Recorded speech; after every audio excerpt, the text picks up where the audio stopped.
Welcome to the Flight Club Podcast, a woman's guide to leaning out. We give you a behind-the-scenes look at business launch and growth through the stories of successful female entrepreneurs. Here's your host, Felina Hansen, founder and CEO of Hera Hub. Hello and welcome. I am excited to share the story of Lori Woehrle. She is a managing partner at Leapfrog Group, which provides strategy, voice, and vision to help nonprofits advance their missions. She works to uncover and articulate their inherent strengths, which is their brand promise, both clearly and authentically. Having worked worked on staff and as a consultant to nonprofits, Lori creates big visions that are practical in application, which I love the practical part of this because there's a lot of amazing ideas out there, but how do we put that in action and how do we build things that really connect with people? So welcome to the show today, Lori. Well, thank you so much for having me. I appreciate you inviting me. Absolutely. I'm excited to share your story. So first, take us back. Give us a bit of the background before you leapt out into the entrepreneurial world. Right. Well, I spent really many years in the editorial end of things, writing and editing, coming up with story ideas. So I started in newspapers, and I really spent a lot of time in one capacity or another around storytelling and content creation. And so my career, and then I brought in the marketing element kind of midway through, and my career in marketing and content creation really has moved between the corporate side and nonprofit organizations. And in one nonprofit, I spent about a decade doing essentially a deep dive on fundraising, especially fundraising for education, universities, colleges, and private schools, which are also called independent schools in the field. Okay. Great. Well, I want to back up even a bit further. Are you originally from the East Coast? Tell us just a little more on the personal side too. Oh, absolutely. So I grew up right outside of our nation's capital, Washington, D.C., and went to school here in Washington, went to American University, met my husband there at American University. We both worked on the student newspaper together. We both were studying journalism, and so that's kind of been my grounding. I have moved away on occasion, but I am back in Washington, D.C. and have spent essentially my whole career here. And my husband and I have raised two children right here in the city. And I know sometimes folks think that Washington is all about Capitol Hill and people moving in and out to manage the government, but there are a few of us who are just regular people. We live here too. Yes, indeed. It is Washington, D.C. I'm a West Coast girl, grew up in California, and have had the pleasure since we opened an office there in D.C. A little over 4 years ago, spending some time there. And you're right. I mean, the whole rest of the world has this perception of Washington, D.C. of just being, government. And there's a lot of that, of course, and a lot of organizations, supporting that. But it is nice to see that there's a whole life of activity there. And, speaking of some of the organizations that are supporting some of the decisions that are being made, the legislation that's coming out of DC. Talk a little bit about, you've been in this world of publishing and education for many, many years. This is going to be a really sort of broad question, so you can take this in any direction you want, Lori, but I personally am so passionate about education, and it's it's a bit, I don't know, I want to say ironic because I don't have children. I didn't, go through the whole school system scenario, but I did teach at the college level just part-time while I had my prior company for 8 years. And it was just so fascinating to me to see what the outcome of K through 12 was, and what I was seeing at the college level. What are some of the broad strokes of changes you've seen in education and support of education throughout your career, maybe both good and bad?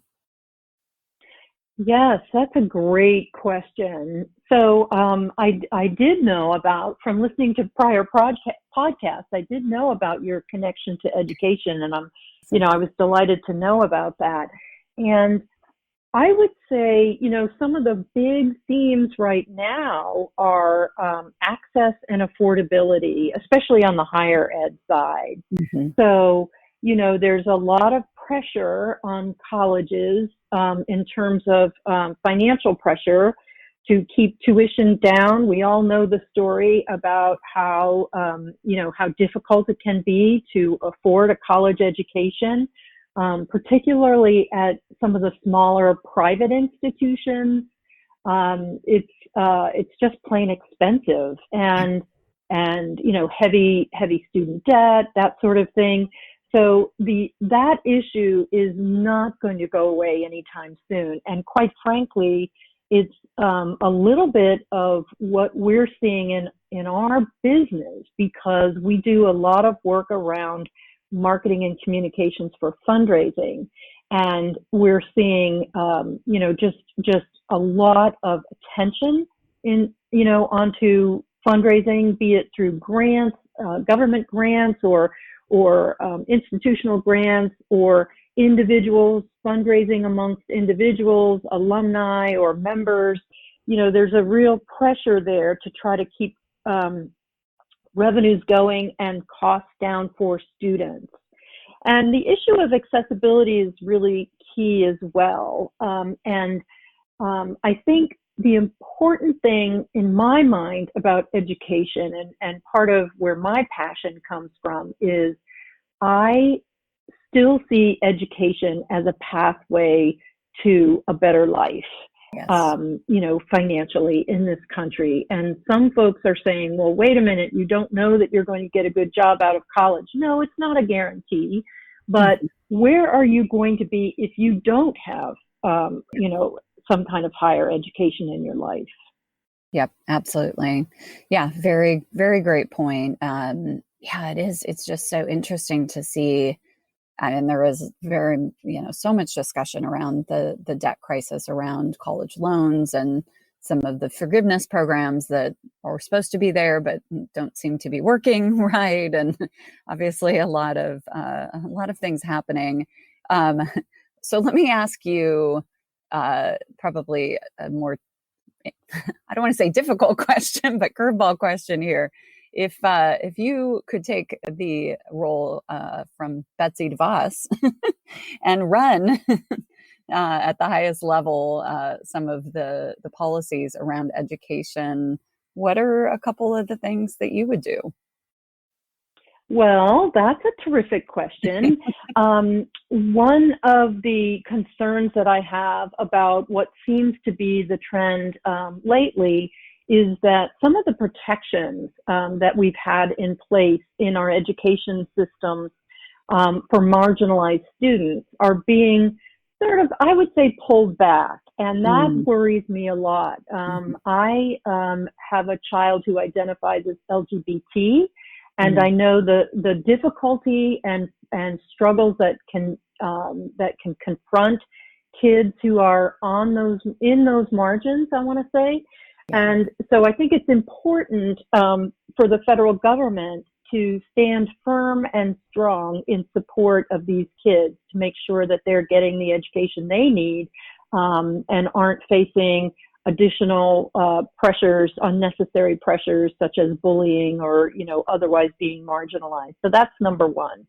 And I would say number two would be really taking a hard look at how we as a country are supporting some of the more I don't know of a better word, but let's say more some of the sketchy, let's say, for-profit educational institutions. Yes. Oh my You know, God. there are some that are out there that are doing a great job, but there are others that really, in my opinion, don't warrant some access to some of the federal funding and the federal loan opportunities, and yet those are in there. I mean, you mentioned the student debt, and I'll tell you that if you take a close look at student debt as a whole, I think you will find that the majority of the debt is being held by students who attended for-profit institutions. Yeah. So many opportunities to to shift into the future. Well, with that, I want to circle back around. I mean, you spend a good part of your career working in a variety of tasks, areas, book publishing, corporate relations, for the Council for Advancement and Support of Education. And for the last 5 years, you have been a managing partner for a company called Leapfrog Group based there in DC, working on marketing communications for education, healthcare, arts, and advocacy for organizations there in the, as they say, the DMV area, Washington, D.C. region. So I want to pause and talk about this decision you made, Lori. You were with the council for quite some time. What made you take this leap into, the world of entrepreneurship, and what was that process like? Right. So I love that question because I love to answer that question. As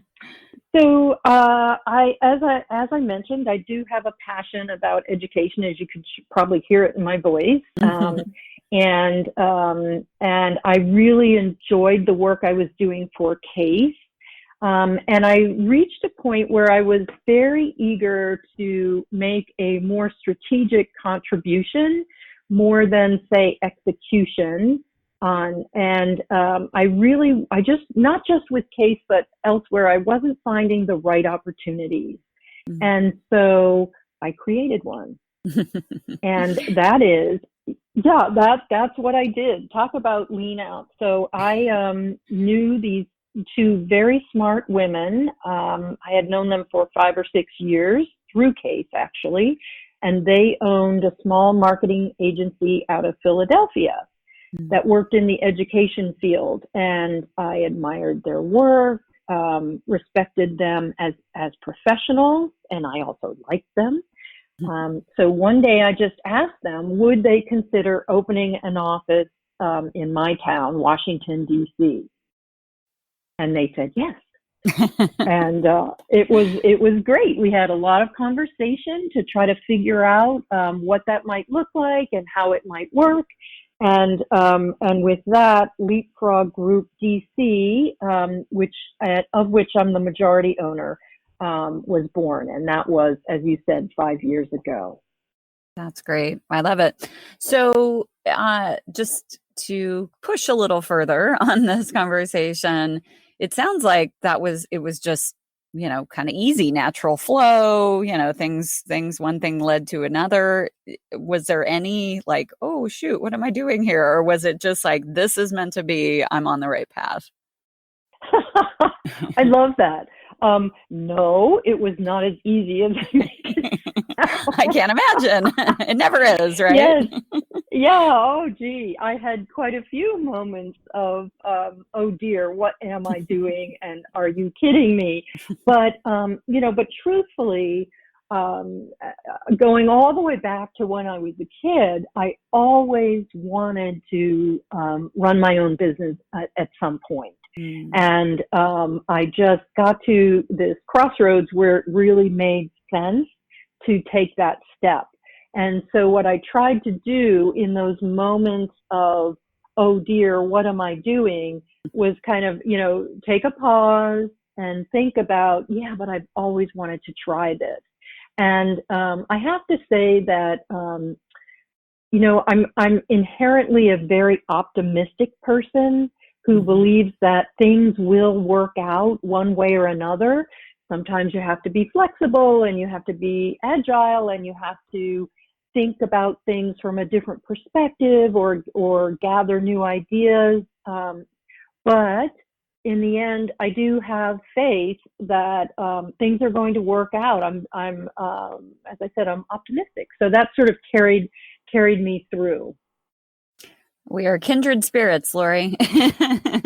Absolutely. No, I'm glad to hear that. And just reflecting on what you felt as a child and what your ultimate goals were, and not letting some of those fears get in your way.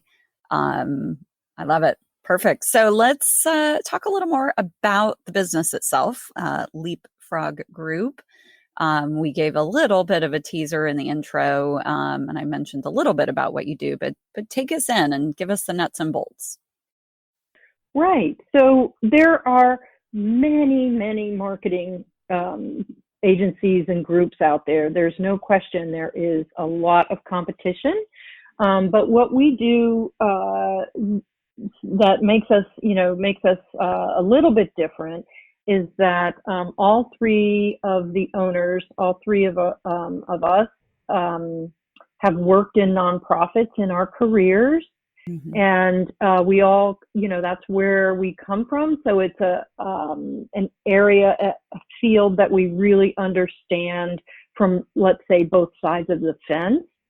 Our focus is definitely on education, that is universities, colleges, and independent schools. Okay. And so we have, a focus, I think, and therefore an expertise that some other agencies might not have, that are a little bit broader than ours. And our specialty area is really around updating brands as a starting point for admissions and fundraising, marketing, and communication. So we're really looking hard at the brand. Yep, makes sense. Absolutely. Talk a little bit. I know higher ed is a big area of focus. What type of work have you done in the healthcare segment? So interesting. I have done some work with some local hospitals here in Washington, and we've done some work around helping them think through their messaging strategy. So, for example, there's a hospital in the DC area that was expanding, and it was long needed expansion and updates of their facilities for a variety of really important reasons. And it took them a long time, because they're located in a community, it took them a long time to get all the permissions and the permits and everything lined up. It wasn't easy. But once they did, they were ready to really launch this campaign to raise the funds to build a new building and that sort of thing. And so that's a point when we came in, and we do come in and with an organization and sit down with them and talk about, okay, let's get to the meat of the matter. Why should people support you? What is, the jargon in the field is known as, what's your case for support? Why should someone, give up their time, treasure for what you're doing? And so it's a core piece of a larger effort in fundraising, but it's got to be solid. It has to be authentic. It has to be connected to the brand of the organization, so that it makes sense and it's not coming out of left field. So that's the type of thing we've done in healthcare. Great, awesome. As we start to wrap up, I want to share, I know you have an offer for our listeners that you'll share at the end here. Give us a case study, maybe one of the clients you've worked with there in DC that you particularly, maybe you took their brand from, non-recognition to recognition, or, helping them fundraise or whatever it might be. Give us a story of one of your favorite clients. Oh, I'd love to. So we worked with a terrific organization called the Literacy Council of Northern Virginia. And they started out 50 years ago as an organization that helped people, as it sounds, taught people how to read. And they taught people how to read in a very classical method of each one teach one. And that's how literacy councils across the country, literacy organizations worked in those days. Well, fast forward 50 years and literacy has really changed. And in Northern Virginia, for example, the region is, accommodating and home to more and more people who grew up speaking a different language than English. And so they are teaching people how to read, but it's teaching them how to read in English. So it's really, so that's the organization. And they were getting ready to launch their first ever fundraising campaign. And we came in, and the first thing we did really was work with them around their brand. And, when I say brand, I'm really talking about the promise that the organization is making to the community about who they are and what they're doing and how they're going to serve the community. It's not just the logo. It's not just the tagline. Those are expressions of your brand. And so we worked with them to come up with a verbal identity is what we call it, verbal identity. It's a positioning statement about who they are authentically at their core. And then from there, we moved on to the visual, which is the more traditional pieces of a brand that you might think of, like fonts and tagline, colors, your logo, that kind of thing. And so we were able to work with them to hone and clarify what they were saying about themselves and update and refresh how they were showing themselves as a basis for stepping into the community and making a case for doing the fundraising that they needed to do to be able to more efficiently and effectively deliver their services. Brilliant. Sounds great. It's so interesting. You talk about that, Lori, starting off with, the positioning statement, sometimes, rolling into what a lot of people will call the elevator pitch, right? Articulating in a succinct way what you do. And why is that so hard for all of us? I mean, really, it just, no matter what, nonprofit, for-profit, small, big, why do people, everybody has a challenge just building that one sentence. I think it's difficult because we forget to really try to trim it down. I mean, that's the first challenge, right? Yeah. Organizations want to include everything. We do this, right?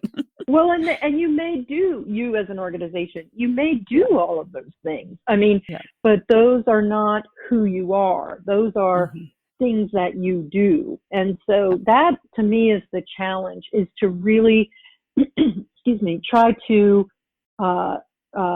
trim down and get to the core of who you are. And it is a difficult thing to do. And with multiple voices, lots of times different folks weighing in, it can be challenging. Yeah. And to your point, getting everybody on board with that statement, using that statement to make sure that everyone is clearly articulating, oftentimes the benefit to the work that they're doing within that community. So yes, well, great work. I know those I've been through that process a few times. I know it's can be exhilarating for an organization. So with that, Lori, what are some of the things that are on the horizon for your business? Well, we're very excited that we will be doing a lot of speaking on this very topic.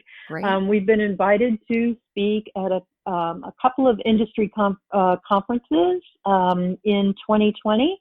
And we're very excited about that. We're going to be collaborating with a sister organization in February on a conference also on branding and marketing. So we have a lot of opportunities to share what we've learned, and we really appreciate that.